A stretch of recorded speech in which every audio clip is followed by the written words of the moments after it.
Hello guys, तो let's now start today's leet code problem. आज की लीड कोड की प्रॉब्लम क्या बोल रही है।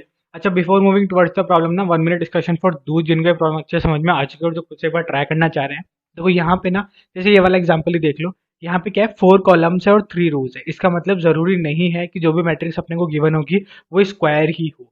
ठीक है, तो जैसे अपने को पता चल गया कि अगर स्क्वायर मैट्रिक्स कंपलसरी नहीं है तो अपने को हर रो को चेक करना पड़ेगा। अब हर रो को चेक करने के लिए सिंपल कैलकुलेशन क्या होगी कि अगर इसका डायगोनल एलिमेंट अगर इसके इक्वल है तो सारे इक्वल होंगे, नहीं तो नहीं होंगे। ठीक है, ओके।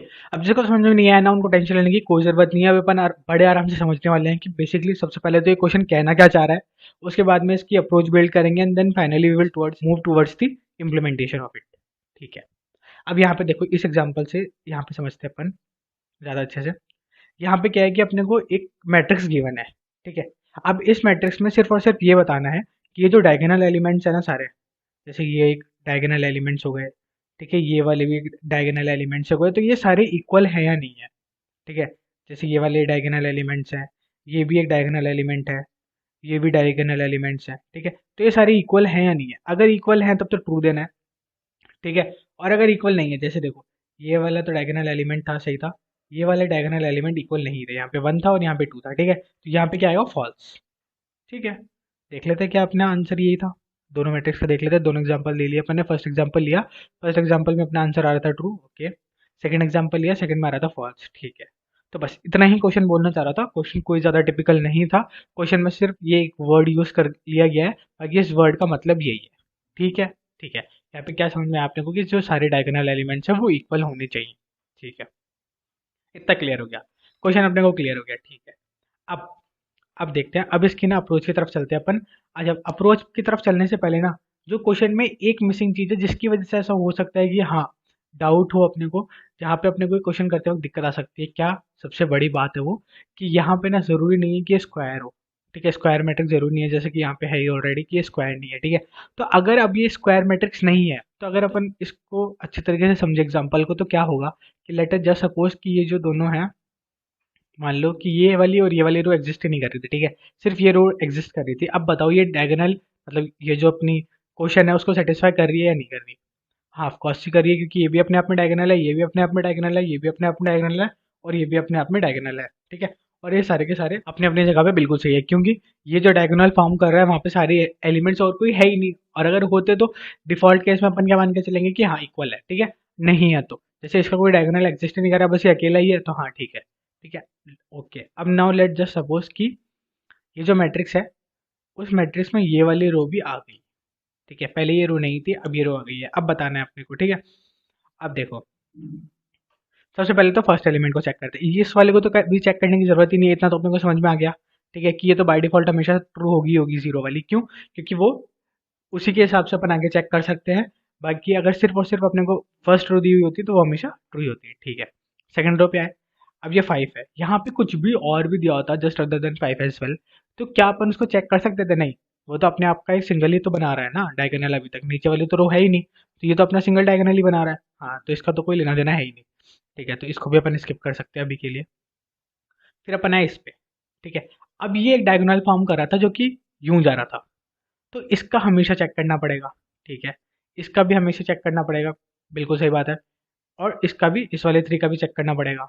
हाँ सही बात है। अब यहाँ पे अपन ने क्या देखा हमेशा, कि ऐसा कोई भी एलिमेंट आए जिसका क्या हो कि अपर लेफ्ट एग्जिस्ट कर रहा हो, अपर लेफ्ट।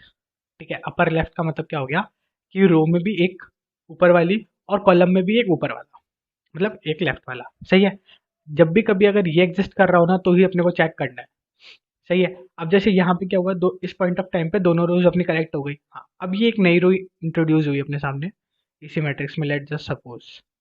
ठीक है, अब यहाँ पे क्या होगा, वापस वही फंडा कि ये 9 जो है ये तो बाय डिफॉल्ट केस आ गया, ये तो अभी अभी आया, तो इसका तो कोई चेक होगी ही नहीं, मतलब इसका कोई यहाँ पे एग्जिस्ट कर ही नहीं रहा। ठीक है, माइनस, मतलब रो में भी एक ऊपर और कॉलम में भी एक लेफ्ट में कोई एग्जिस्ट कर ही नहीं रहा।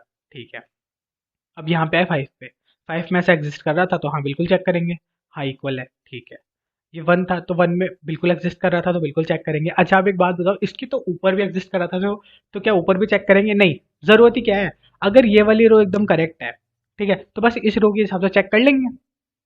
अगर यहीं पे कहीं पे फॉल्स हो जाता तो अपन यहीं पे रिटर्न कर देते फॉल्स, बट यहाँ पे तो है ही नहीं कहीं पे फॉल्स। हाँ सही बात है, तो अपन ने क्या किया, इसको इससे चेक कर लिया, बिल्कुल सही बात है। अब ये जो टू है, इसको इसका भी एग्जिस्ट कर रहा था, हाँ, तो इसको भी इससे चेक कर लिया, बस फिनिश। फिनिश। तो यहाँ पे क्या हुआ कि अपना ट्रू आ गया। अब देखते हैं ये वाला फंडा इस पर भी काम करता है क्या। अच्छा ये बताओ, वन और टू, इसको चेक करने की जरूरत है क्या, नहीं, ये तो फर्स्ट रो है, फर्स्ट रो हमेशा सही होती है, इसको तो कभी चेक करने की जरूरत नहीं है, ठीक है। अब ये जो टू है, टू का अपर लेफ्ट एग्जिस्ट नहीं कर रहा, ठीक है, तो इसको भी चेक करने की जरूरत नहीं है, बहुत बढ़िया। अब ये आया टू, टू का अपर लेफ्ट, टू का अपर लेफ्ट एग्जिस्ट कर रहा है, हाँ कर रहा है, तो क्या सिमिलर है, नहीं है, नहीं है, तो बस फॉल्स रिटर्न कर दो, सिंपल। हाँ बस इतना ही तो था कि फर्स्ट रो तो अपनी हमेशा बाय डिफॉल्ट ट्रू ही होगी, और सेकंड रो से अपन चेक करना स्टार्ट करेंगे, बेसिकली फर्स्ट इंडेक्स से अपन चेक करना स्टार्ट करेंगे, ठीक है। और फर्स्ट इंडेक्स से चेक करते वक्त अपन हमेशा किससे चेक करेंगे कि उसका अपर लेफ्ट एग्जिस्ट कर रहा है, और अगर कर रहा है तो वो इसकी इक्वल होना चाहिए, नहीं तो ये फॉल्स रिटर्न करवाते हैं यहाँ पे, ठीक है। ठीक है, अब इसको देख लेते हैं अपन कोड को अच्छे से। देखो इतना सही कोड है बस, ज़्यादा कोई टिपिकल क्वेश्चन था नहीं है। अब यहाँ पे क्या हुआ है, देखो सबसे पहले तो अपन ने एन नाम का एक इंटीजर वेरिएबल बनाया, जिसमें अपन ने मैट्रिक्स की साइज ले ली, मतलब नंबर ऑफ रोज ले लिया है, ठीक है। फिर एम बनाया जिसमें नंबर ऑफ कॉलम्स ले लिया है, कोई दिक्कत नहीं थी इसमें तो। अब ये फोर का लूप वन से क्यों स्टार्ट हुआ, जीरो बेस्ड इंडेक्सिंग होती है ना, तो वन से क्यों स्टार्ट किया, क्यों, क्योंकि बाय डिफॉल्ट जीरो वाले तो अपने ट्रू ही मान के चल रहे हैं, अपन जीरो को तो अपने को चेक करना ही नहीं है, सीधा वन से ही चेक करेंगे, ठीक है, ओके। अब ये जो कॉलम है, कॉलम भी अपन ने वन से क्यों स्टार्ट किया, जीरो से क्यों नहीं स्टार्ट किया, क्योंकि अपन ने यहाँ पे ये भी बोला था कि हमेशा जब भी कोई नई रो इंट्रोड्यूस होगी, उस पॉइंट ऑफ टाइम पे जो उसका फर्स्ट कॉलम होगा, मतलब जो जीरोथ इंडेक्स होगा, वो हमेशा ट्रू है, क्योंकि उसका अपर लेफ्ट कभी एग्जिस्ट ही नहीं करेगा। हाँ, हाँ सही बात। तो इसको भी अपन ने वन से स्टार्ट किया, ठीक है। कहाँ तक है, वही जो अपनी रोज है वो तो पूरी लास्ट रो तक इटरेट करेगी, और जो कॉलम है वो भी लास्ट कॉलम तक इटरेट करेगा, सही बात है, ठीक है।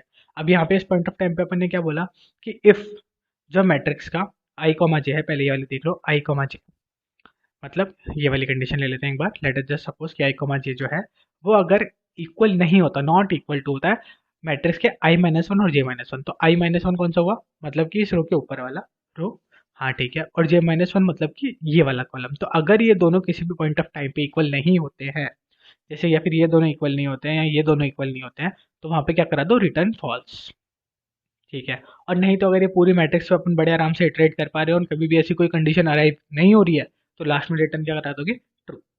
आई होप आपको अच्छे समझ में आ गया होगा, एक बार सबमिट करके देख लेते हैं। और अगर फिर भी आपको कोई भी डाउट हो ना, तो comment box is all yours and we are there for you. Thank you, thanks for watching. अच्छा, जिसका कोड है वो आपको डिस्क्रिप्शन बॉक्स में मिल जाएगा। Thank you.